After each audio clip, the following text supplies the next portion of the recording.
Bueno, y vamos a seguir con la última instancia de la jornada. En realidad le vamos a dar paso a esta mesa que se llama Entornos Digitales como espacio de creación y participación para la acción ciudadana. Está conmigo Luciana Almirón, ella es comunicadora y miembro de Pensamiento Colectivo, es una ONG de Uruguay. Va a moderar esta mesa, que en realidad va a estar acompañada de extraordinarias mujeres latinoamericanas que van a contar sus experiencias. Así que bienvenida, Luciana. Bueno, muchas gracias, Matilde. Bueno, aprovechar para saludar, dar las buenas tardes a todos los que nos están siguiendo desde Facebook, desde YouTube, a las maestras, maestros, docentes, referentes educativos y al público en general. Y bueno, vamos a dar paso a esta mesa que, como decía Matilde, se llama Entornos Digitales como espacio de creación y participación para la acción ciudadana y con participación de distintas ONGs de la región. Así que para nosotros es una alegría poder generar una red, y una red de mujeres en este caso, porque justamente son todas chicas. Y bueno, ¿qué tiene que ver aquí el uso creativo y participativo con las organizaciones sociales? Y bueno, entendemos la creatividad como la generación de contenido, como una habilidad que debemos generar y desarrollar e impulsar a los otros para poder participar, para poder apropiarnos de las tecnologías, con un foco también en la transformación social. Es una participación, en este caso, para la incidencia, ¿no? Que generalmente es lo que hacemos las organizaciones de la sociedad civil, generar cambios. Entonces hay como una apropiación de las organizaciones hacia sus públicos, pero también un impulso hacia otros para darles esas herramientas y para brindar estas habilidades. Y bueno, y en este sentido invitamos a 3 organizaciones con las que estamos muy afín y que vienen trabajando muchísimo. Pueden después conocerlas, ir a sus redes y van a ver todo el caudal de contenido y de información justamente sobre ciudadanía digital. Y bueno, ya que les estoy contando sobre estas organizaciones, vamos a tener a Viviana Rangel de Fundación Carisma de Colombia, Daniela Salas de Hiperderecho de Perú y Itzel Palamcepcia, creo que es así, de Luchadoras de México. Así que está variado, pero muy conectadas, ahí están. Y bienvenidas. Y encuadrar un poquito cómo va a ser esta mesa. Van a tener 10 minutos para presentar su organización, para presentar en qué están, en qué proyectos están insertas con este uso, ¿no? Este uso creativo y participativo, o que impulsa a otros y a otras a apropiarse de las tecnologías. Luego de esos 10 minutos vamos a tener un pequeño conversatorio entre nosotras y después vamos a tomar las consultas del público a través de YouTube, así que pueden ir pensando a medida que vamos presentándolas, pensando preguntas, bueno, para abrir la participación también a los que nos están viendo. Perfecto. Así que vamos a presentar a Viviana Rangel de Carisma. Hola, Viviana. Hola, ¿cómo están? ¿Cómo estás? Voy a Bien, es que presentarte. no lograba desmutearme. ¿Cómo Ay, están? te voy a presentar un poquito. Ella es actualmente coordinadora de la línea de democratización del conocimiento y la cultura de Fundación Carisma. Es profesional en gobierno y relaciones internacionales con maestría en gestión y producción cultural. Tiene experiencia en análisis de políticas públicas, de trabajo y cultura. Ha trabajado con organizaciones de la sociedad civil, como sindicatos, organizaciones estudiantiles y gremios de artistas. Así que adelante, Viviana. Bueno, muy buenas tardes para todas y para todos. Me alegra muchísimo tener un panel conformado por mujeres y además que son muchas organizaciones que estamos trabajando desde la defensa de los derechos humanos, pues como con diferentes aristas, temas de mujeres, temas de tecnología y en general temas que permitan que podamos ejercer nuestros derechos en físico, pero también en lo digital. Entonces, bueno, como ya les dijeron, yo soy parte de Fundación Carisma. Nosotras somos una fundación, pues que es una ONG colombiana, trabajamos en la defensa de derechos humanos en entornos digitales. Digamos que nuestra premisa, que también es muy importante para este evento, es que lo digital y más aún, digamos, después de este contexto de pandemia que hizo que se acelerara todo este paso a la virtualidad, lo digital también representa un eslabón completamente importante de la vida real y que en esa medida la garantía de los derechos en Internet es igual de importante. Entonces, hoy les voy a hacer una presentación sobre un tema que en este 2021 nos ha dado muchísimo trabajo en Colombia y en particular a Carisma. Yo les voy a hablar sobre temas de ciberactivismo y protesta. Aquí vamos a hablar pues de la creatividad como una herramienta también de participación ciudadana, pero también de esta creatividad en Internet y cuáles han sido algunos episodios de censura que hemos visto en Colombia. Entonces, espérenme que, listo. Este año en Colombia tuvimos un paro nacional que duró más o menos 3 meses ininterrumpidos. Ha sido uno de los paros nacionales más largos que hemos tenido. Fue caracterizado por varias cosas. La primera, sin duda alguna, fue un estallido cultural. Incluso acá hay historiadores e historiadoras muy importantes que vienen analizando hace mucho todo el tema de la contracultura en Colombia y se hace una aproximación a que tal vez en este momento en Colombia estemos viviendo uno de los escenarios de contracultura más importante de los últimos años, más importante de las últimas décadas. Puedo decirles que es una protesta que nace, digamos, por todas las falencias y problemáticas que en muchos casos nos unen a los países de Latinoamérica, pero que se vio aumentado, incrementado por el tema de la pandemia.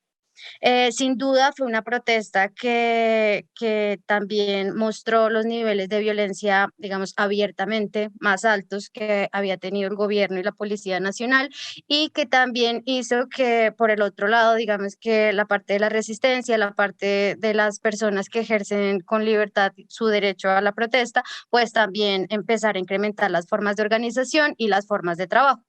Entonces, nosotros hablamos pues de un estallido cultural que fue evidente en Colombia. Absolutamente creo que todas las calles quedaron llenas de muchísimo arte gráfico, murales, pintura, había performance todos los días en la calle y se vivió tanto en lo rural como en la parte urbana. Como ya les dije, todo esto estuvo como muy afectado por la excesiva violencia por parte del Estado y nosotras en concreto desde Carisma hicimos seguimiento a las denuncias que desde el momento que inició el paro nos mostraron que la protesta también se estaba pasando a los escenarios digitales con mayor importancia que tal vez las protestas que veníamos viviendo los años anteriores y esto requirió en particular de Carisma, que es una de las muy pocas organizaciones que en Colombia mira el tema de los derechos humanos en Internet, pues que nos pusiéramos a la tarea de analizar en tiempo real qué era lo que estaba pasando y que pudiéramos tratar de plantear pues como algunas soluciones.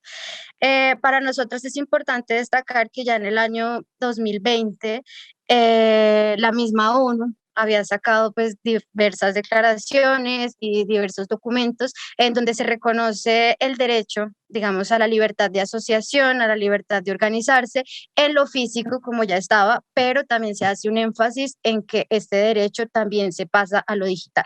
Entonces, de aquí nosotras iniciamos a hablar de este tema de protesta digital, que tal vez es nuevo, pero al final todos entendemos. Entonces, sentimos que estamos como llenando un poco de contexto y un poco como de alimento este tema de la protesta digital.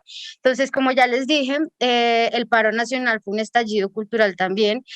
No saben pues la cantidad de nuevos medios que surgieron. Acá hay algunos ejemplos de medios de resistencia que se hizo a través de redes. Habían acciones que realmente solo respondían al tema de las redes sociales y habían otras que, digamos, sí sucedían en físico y que se replicaban y aumentaban, digamos, su incidencia por medio del Internet. pero sin duda alguna las redes sociales fueron una herramienta fundamental para la organización y para la difusión de todas las organizaciones y todos los tipos de protesta que se estaban haciendo pues a nivel nacional. Sin embargo, la violencia que les conté, que se vivió en físico, fue experimentada también en la parte digital. O sea, nosotras también vimos que el Estado aumentó y digamos que se organizó muchísimo más para hacer como lo que llamamos un ciberpatrullaje en Internet, pero también hubo muchas cosas que no se entendieron. Desde Carisma recibimos muchas denuncias, como ya les dije, nuestra organización trabaja derechos humanos en Internet y en la cotidianidad de lo que vivimos en Colombia. Muchas personas no entienden qué hacemos, somos una ONG pequeña, tenemos muchos problemas de derechos humanos en Colombia, pero muchas veces es difícil que se entienda la importancia de esto en lo digital. Sin embargo, cuando empieza a aparecer esta censura, nuestras redes colapsaron completamente.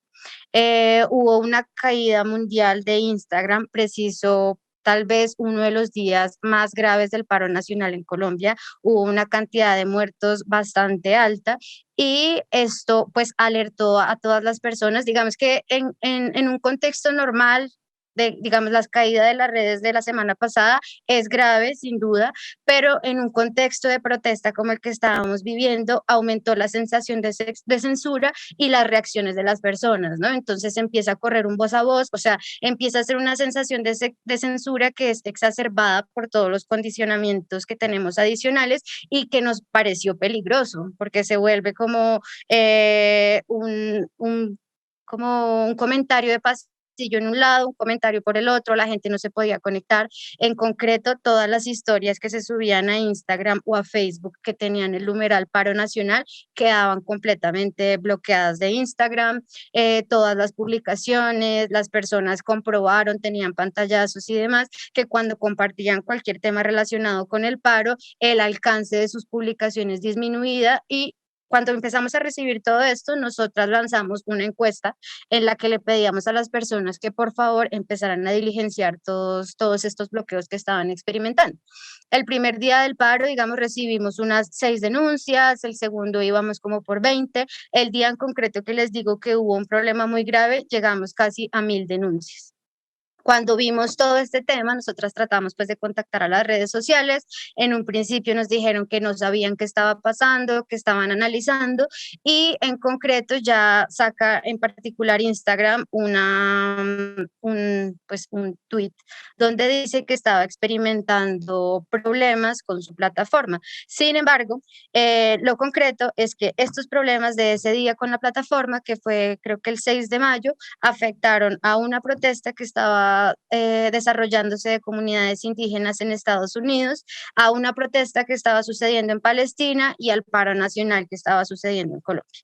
Entonces, esto pues nos llevó a pensarnos pues cómo documentar, cómo poder denunciar, pero cómo empezar a establecer un informe de qué era lo que estaba pasando, porque pues estamos convencidas que una censura de este tipo afecta completamente los derechos a la protesta y los derechos de participación ciudadana. Entonces, bueno, también tuvimos cortes e interrupciones selectivas, ilegales y arbitrarias de Internet. Sabemos que la fuerza pública utilizó inhibidores de señal para cortar la señal de Internet en las zonas donde se presentaron más casos de violencia y más denuncias por parte de la policía hacia los protestantes. Y esto pues hizo que pues desde Carisma empezamos a impulsar como un trabajo importante para poder llevar estas denuncias a la Corte Interamericana de Derechos Humanos, para poder mostrar la relevancia de este tema en Internet. Acá lo que les estoy mostrando pues son como un poco las alertas que empezaron a salir. Les puedo decir que digamos que Instagram dice que corrige su error, pero durante todo el tiempo que vivimos el paro nacional nunca fue claro cómo estaban funcionando las redes sociales. Habían medios digitales que nacieron en el marco del paro y que hacían transmisiones de lo que estaba pasando al final de los enfrentamientos y de repente, por ejemplo, el botón de transmitir dejaba de aparecerles. Y así tenemos un montón de denuncias que esto lo estamos compartiendo porque sin duda tiene que ver con la creatividad, porque la creatividad no son los contenidos artísticos, no son solo los contenidos artísticos que ya les mostré, sino todas las formas que al final nosotras adoptamos para comunicarnos también a través de Internet. Y sin duda fue una protesta y una forma de expresar las diferencias demasiado creativa, y que cada que aparecía un bloqueo empezaban a intentar expresarse por otros lados. Entonces tuvimos cosas como, no sé si vieron, como todo lo del movimiento K-pop, se trató de utilizar todos los hashtags que hacían como alusión al movimiento K-pop cuando se quería, por ejemplo, bajar un numeral como este de yo apoyo a mi policía, o de la protesta es ilegal, la protesta es vandálica y demás. Y estos son como movimientos naturales de las redes, y personas que entienden cómo funcionan saben que si pones un hashtag que está, digamos, como amarrado a un potencial de trinos muy alto, pues que esto puede causar ciertos bloqueos y demás. Estas situaciones que son pues medianamente normales cuando tienes a casi toda la población juvenil protestando en las calles, para el gobierno nacional fue clasificado como terrorismo digital. ¿Sí? O sea, se empezaron a utilizar temas como terrorismo digital y se empezaron a aumentar los temas de ciberpatrullaje. Nosotras hicimos un análisis de los temas de ciberpatrullaje, y en 36 días más o menos la Policía Nacional tuvo 75 personas sentadas todo el día haciendo este ciberpatrullaje, que ellos dicen que consiste en tratar de decir que noticias que van encontrando son noticias falsas, pero al final las noticias falsas pues muchas veces simplemente son denuncias de los ciudadanos y de las ciudadanas que no tienen nada de falso, pero pues que no era del gusto de quien estaba monitoreando, lo que nos abre otro problema muy grave en el entorno digital, y es este tema del ciberpatrullaje, pues quién lo hace, con qué criterios, quién lo vigila, y pues nada, nosotras acá lo vivimos como muy de frente. Frente a todos estos temas, nosotras hicimos varias acciones de resistencia digital. Hicimos una toma cultural. Nosotras, como les dije, entendimos que en el paro, para poder comunicar la importancia de lo que estaba pasando, era necesario ir a hablar también en los términos que se estaba expresando la gente que estaba en las calles. Lo que hicimos fue tratar de sacar mucha información que se pudiera repartir, entregar y explicar in situ en donde estaban sucediendo las protestas.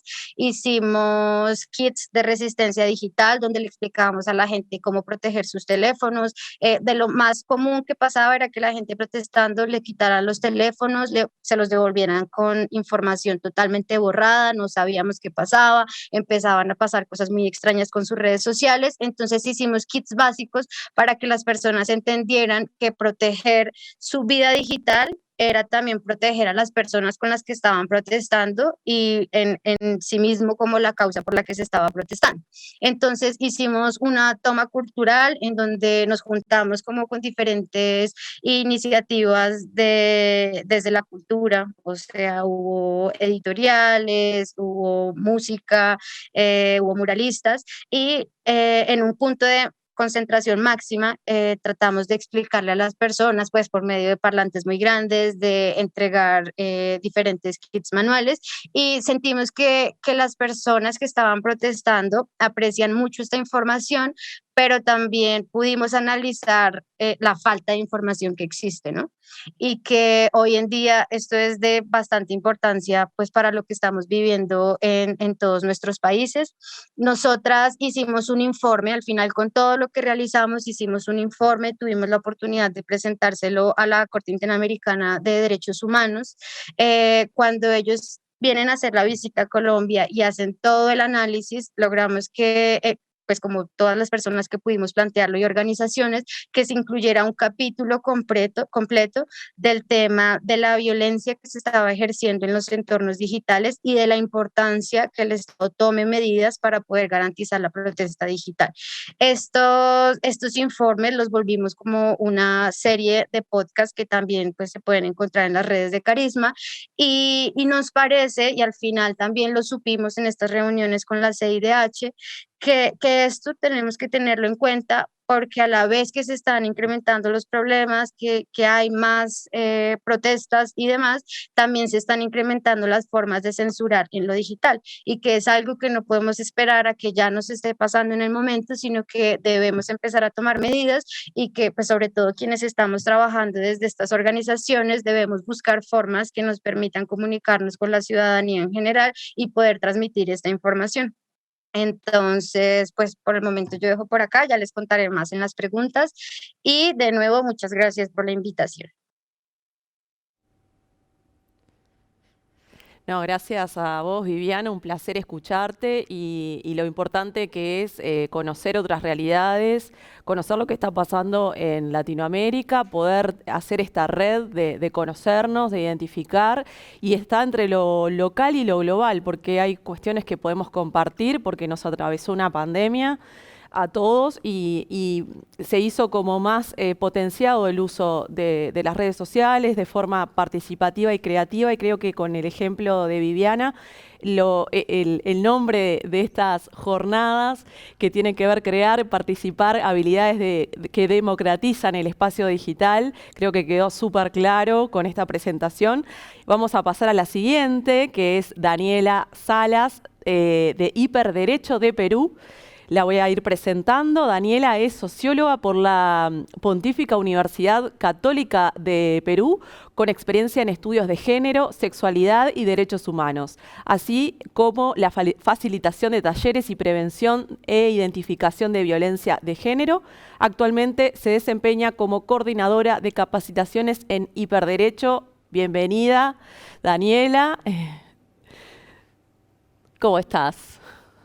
Muchas gracias por la presentación. Sí, estoy muy contenta de formar parte de esta mesa, por la invitación que nos hicieron, y siento que va a ser un espacio donde todos nos vamos a terminar inspiradas, vamos a terminar queriendo planear seguramente más estrategias de incidencia y proyectos. Mientras estaba hablando Viviana de Carisma, yo estaba pensando en todas las similitudes que por ahí ha tenido con otro proyecto del cual no voy a hablar hoy, pero justamente tiene que ver con esto de qué sucede con aquellas personas que pueden estar ejerciendo vigilancia con las personas que se manifiestan en las calles, ¿verdad?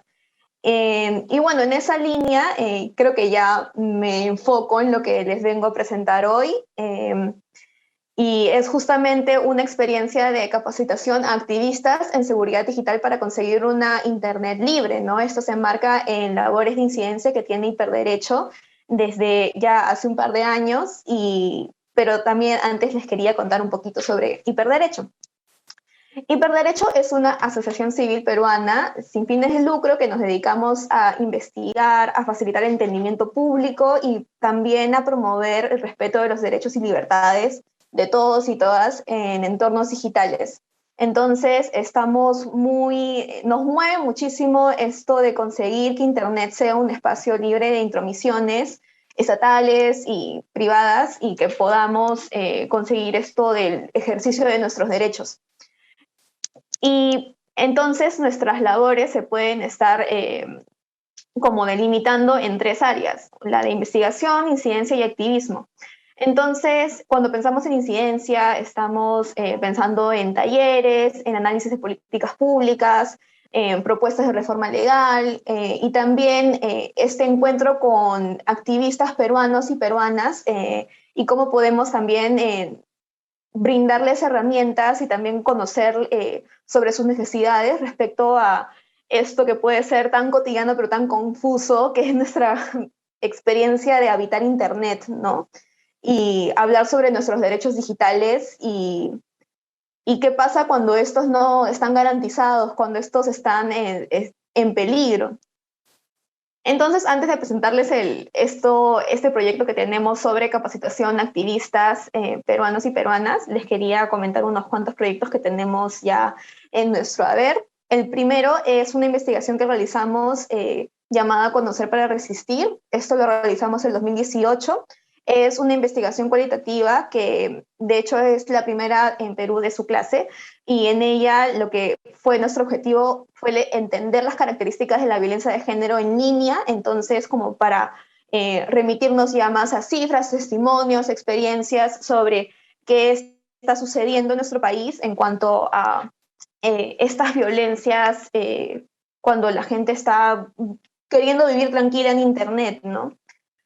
También tenemos este proyecto / investigación que se llama Después de la Ley. Acá he puesto del año pasado como 2020, pero también sigue teniendo distintas ramitas, por así decirlo, en cuanto a qué más podemos aprovechar de esta investigación y todos los aprendizajes que hemos tenido de ella.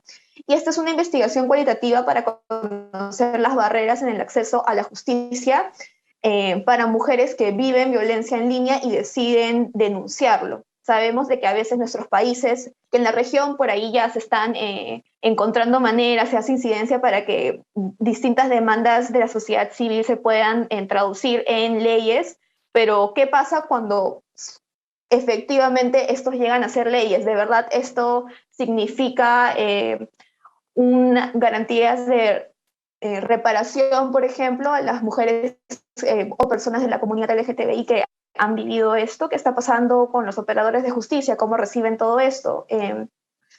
Solamente como una especie de spoiler alert, todavía estamos dándonos cuenta que falta mucho en este camino y, bueno, una vía para conseguir todos lo que deseamos de verdad, sentirnos escuchados y representados por el sistema de justicia es generar incidencia, ¿no? Generar ese tipo de investigaciones. También tenemos esto más lo podría calificar de producto, es un kit de cibercuidado para activistas que fue realizado el año pasado a propósito de una experiencia de capacitación a activistas feministas y de la comunidad LGTBIQ+, sobre seguridad digital. Esto con un enfoque de género y bien enfocado a las necesidades de ellos y ellas como activistas en este universo del Internet peruano, ¿no? Y qué tipo de situaciones estaban viviendo en cuanto a riesgos, actores que pueden significar determinadas amenazas, también el contexto sociopolítico en el que nos estamos desarrollando. Sabemos de que hoy por hoy Latinoamérica por ahí se está enfrentando a estas como momentos de urgencia, de fundamentalismos, conservadurismos, y eso también tiene un impacto en el tipo de cómo se pueden manifestar las voces de los activistas por derechos humanos. Y también les quería mostrar esto de existencias y identificar, resistir, denunciar, encontrar análisis, también recursos didácticos y también conseguir nuestro contacto sobre temas relacionados a la violencia de género en línea. Por ejemplo, uno de los temas que por ahí más distintos colectivas, organizaciones, incluso centros federados, universidades nos piden talleres, capacitaciones, son justamente temas como los que les estoy mostrando en la diapositiva, ¿no? Esto de una guía urgente de acoso virtual y también una sobre difusión sin consentimiento de imágenes o videos personales, privados, ¿no? Entonces, tenemos todo esto, hay muchos otros proyectos que también están en marcha que van más o menos en esta línea y hay muchísimos aprendizajes que hemos más bien recibido justamente de organizaciones que están aquí acompañándonos en esta mesa, ¿no? Entonces creo que eso también nos entusiasma un montón, o sea, tanto de luchadoras como de carisma. Por ejemplo, yo siempre me remito a una clasificación que hicieron las compañeras de luchadoras sobre los distintos tipos de violencia de género en línea, ¿no? Entonces creo que hay un montón de cosas que nos podemos, encuentros de los cuales podemos aprovechar un montón.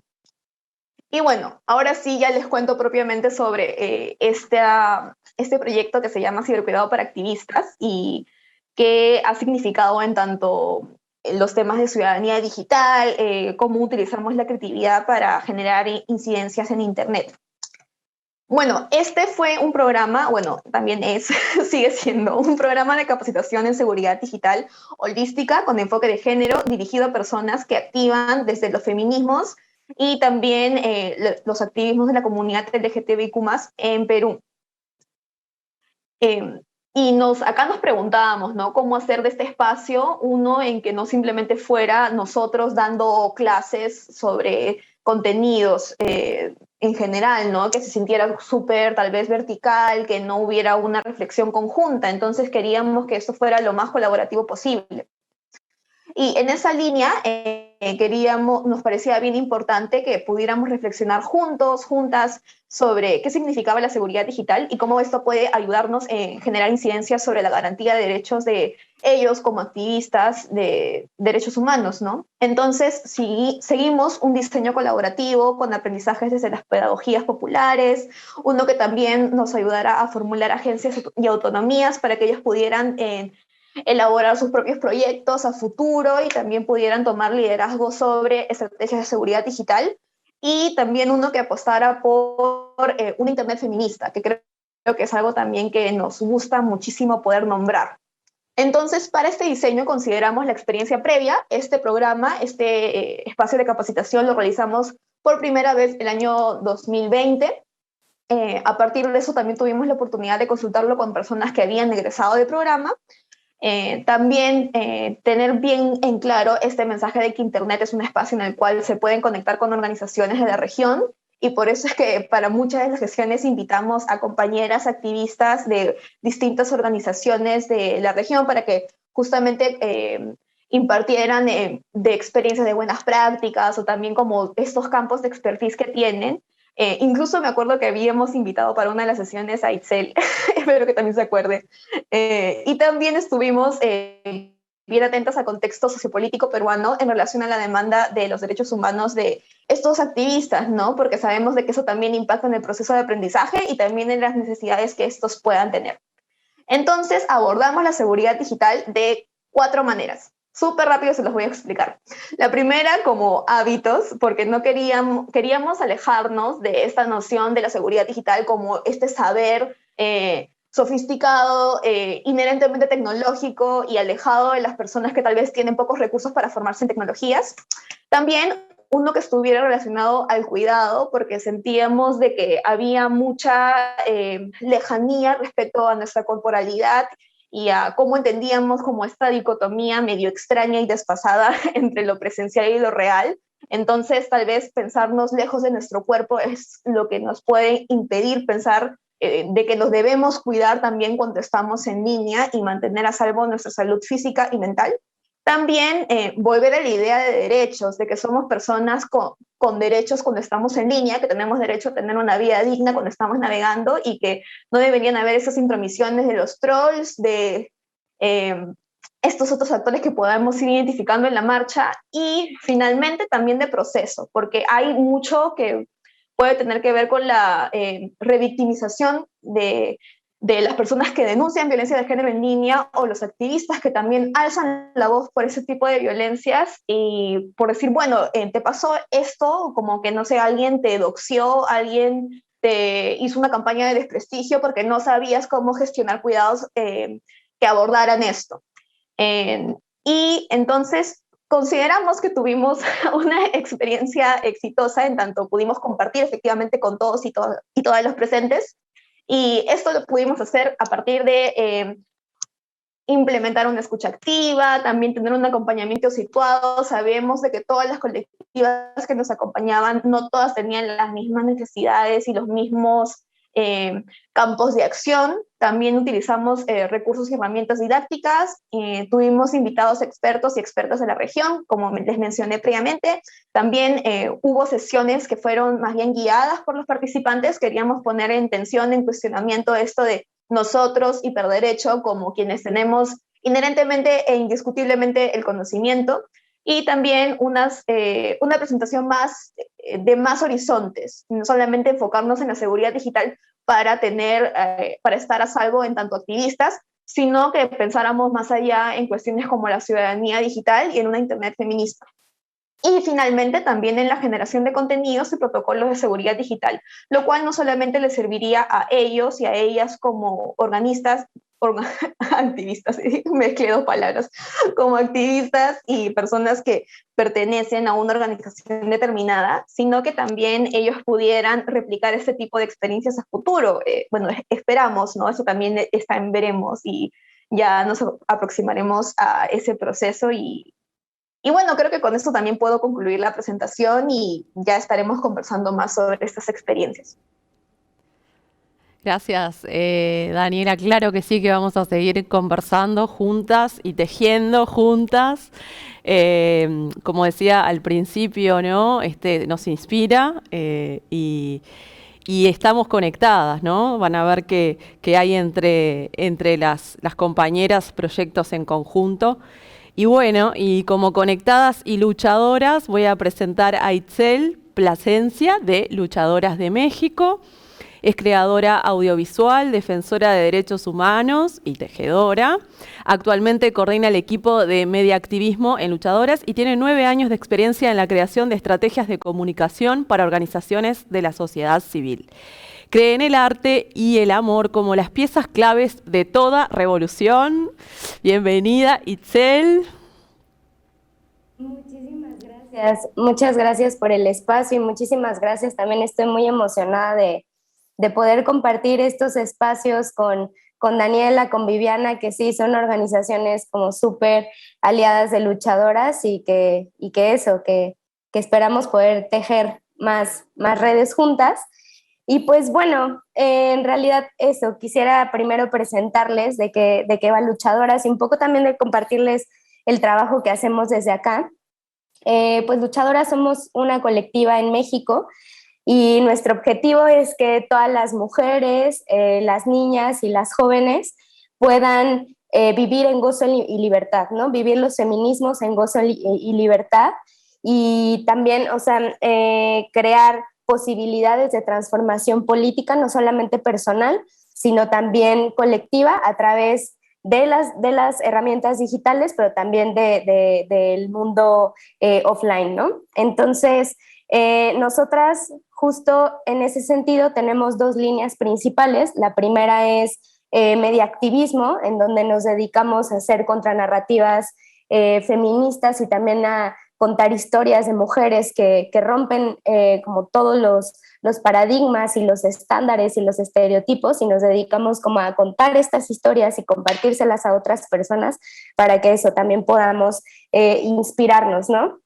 Y la otra parte de Luchadoras es Internet Feminista, en donde se hacen investigaciones, se crean herramientas y todo esto con el objetivo de que Internet sea un espacio seguro para todas las personas, ¿no? Para las mujeres, para las niñas, para las jóvenes, para las personas disidentes. Entonces, pues bueno, esas son las 2 líneas de Luchadoras y como les decía, pues eso, creamos contranarrativas y herramientas para la transformación política y personal y pues también para la transformación colectiva, ¿no? Acá, por ejemplo, está el tráiler de un documental que lanzamos en marzo de este año junto con Change.org México sobre el movimiento feminista, ¿no? Sobre algunas defensoras de derechos humanos, defensoras de derechos de las mujeres, que a través de las plataformas digitales y también a través de otras organizaciones, pues están luchando, ¿no? Por poder crear una vida digna y libre de violencia para las mujeres. Y bueno, un poco quisiera compartirles también desde cómo lo hacemos nosotras, ¿no? En el tema de la creación de contranarrativas, siempre procuramos contar todo esto, tanto las herramientas como toda la información de Internet Feminista, de mediaactivismo, las tratamos de contar desde un espacio de confianza. En ese sentido, nos gusta siempre preguntarnos en cómo nos gustaría que nos lo dijeran a nosotras, ¿no? A nosotros, cómo quisiéramos que esa información llegara.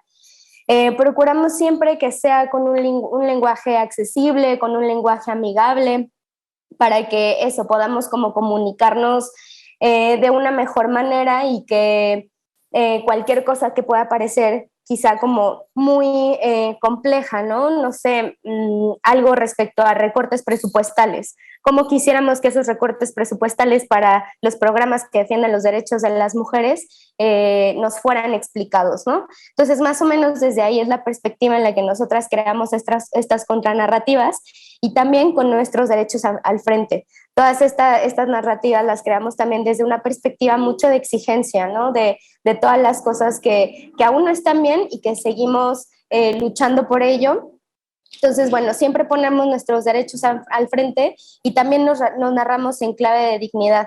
Siempre tener esta perspectiva de la dignidad de todas las personas al frente para podernos narrar desde ahí, ¿no? Lo decía también Daniela, hay veces que en muchos casos se revictimiza y seguimos cayendo como en esta narrativa que de repente es la narrativa fácil, ¿no? De los medios hegemónicos y pues nosotras procuramos un poco darle la vuelta, ¿no? Repensar y tener como otras miradas desde la escucha activa también, desde el podernos acercar con la gente para podernos narrar en clave de dignidad.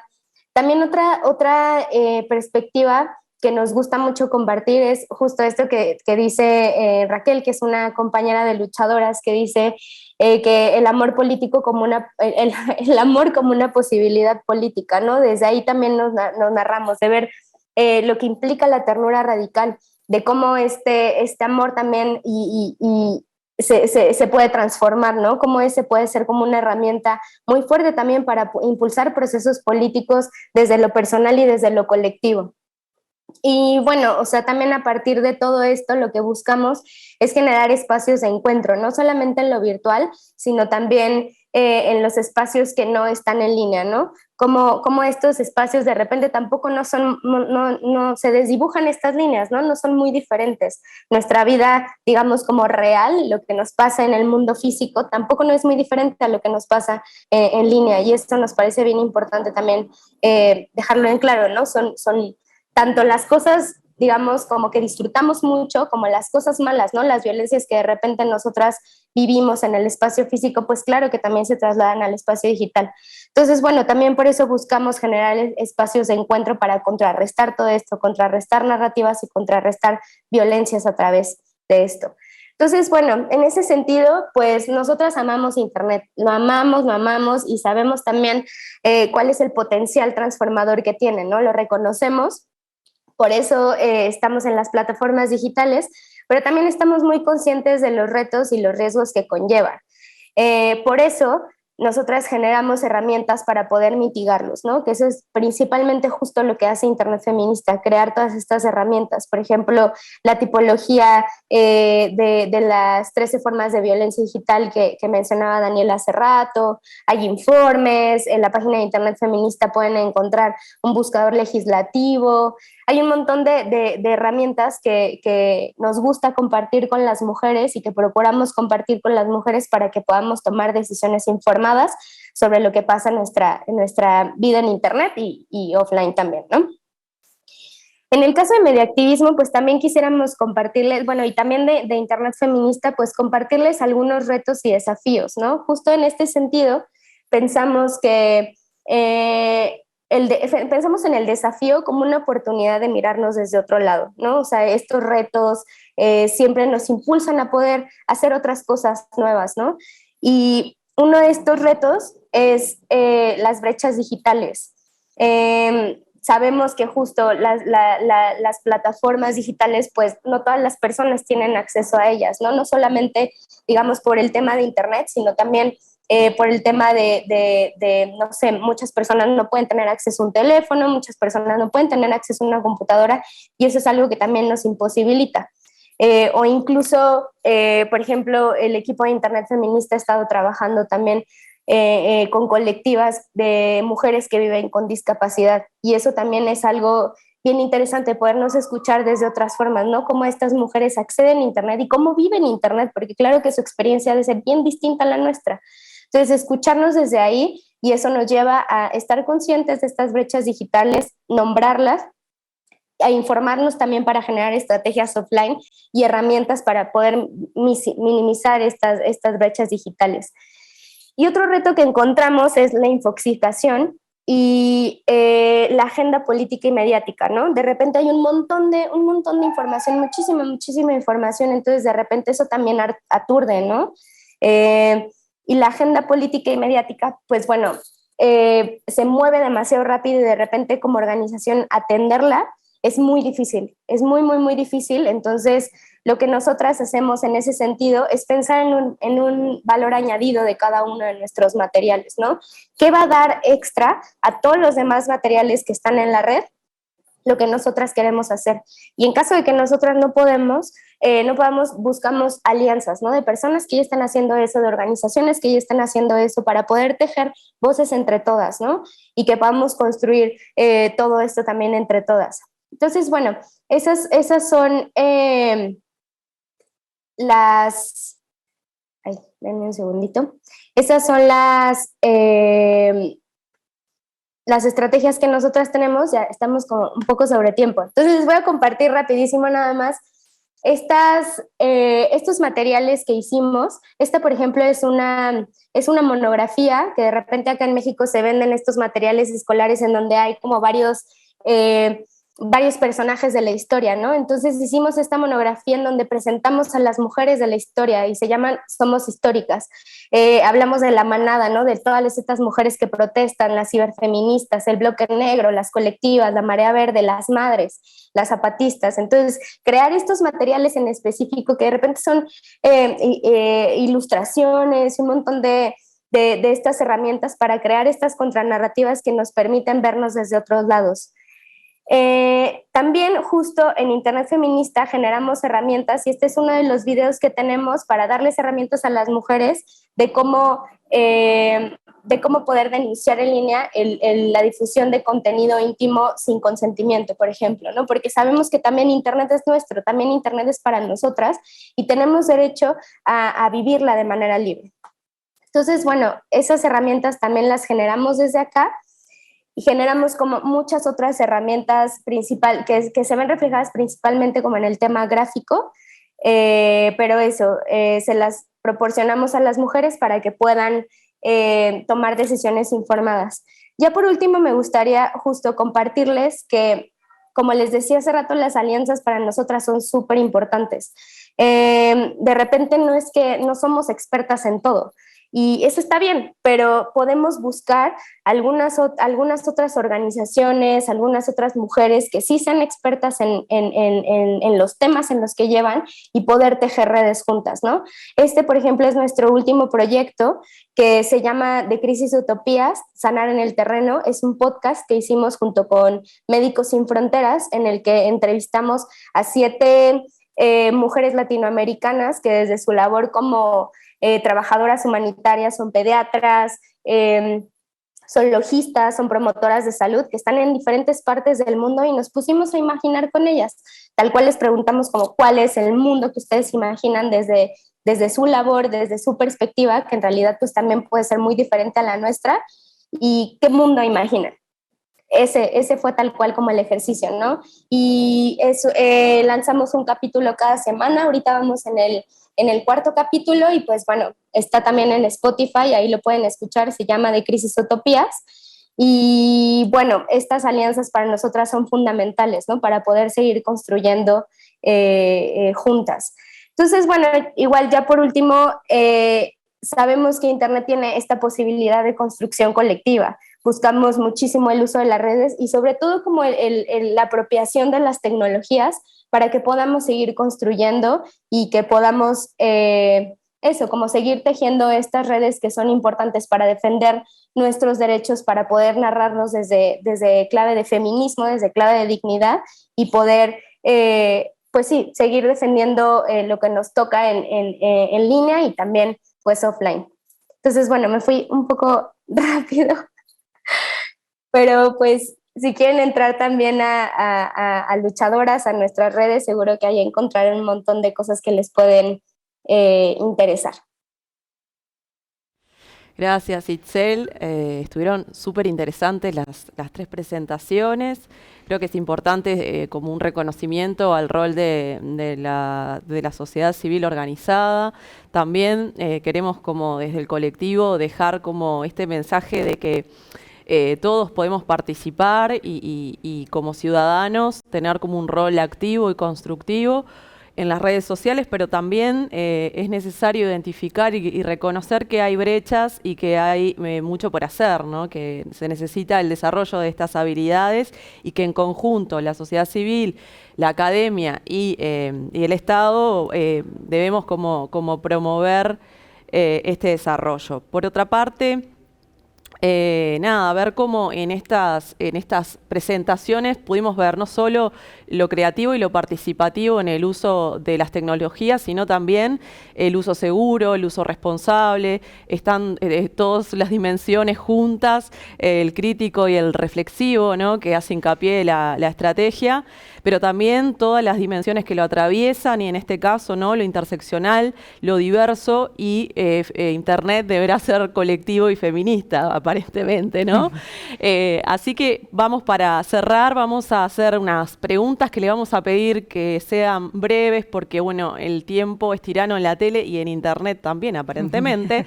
Entonces voy a ir con la primera pregunta y lo discutimos juntas. ¿Qué diferencias notan entre la participación digital y presencial? A ver, ¿quién quiere arrancar? Levanta la manito, capaz, la que quiera empezar y responder.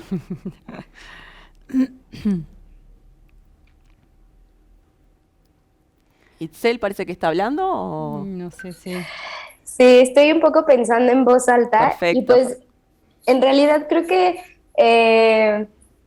de repente me gusta más pensar como en estas similitudes, ¿no? ¿Cuáles son las similitudes y desde dónde se están formando estos espacios? Pienso de repente cuando algunas colectivas hacen una denuncia pública, se empieza también a veces por internet, ¿no? Y después eso se lleva a los espacios físicos, las convocatorias de las marchas, las convocatorias de activismo, por ejemplo, se llevan también desde ahí, se gestan a veces en los espacios digitales y después se llevan al espacio público. Las diferencias, bueno, es eso, que de repente también como el sentirse cerca en las marchas es increíble, ¿no? El sentirse cerca en las protestas, el sentirse cerca, acuerpadas en los espacios físicos, pues también es una sensación bien distinta, pero creo que el acuerpamiento digital también ha tenido muy buenos resultados y también es una lucha y una protesta que se da desde ahí, ¿no?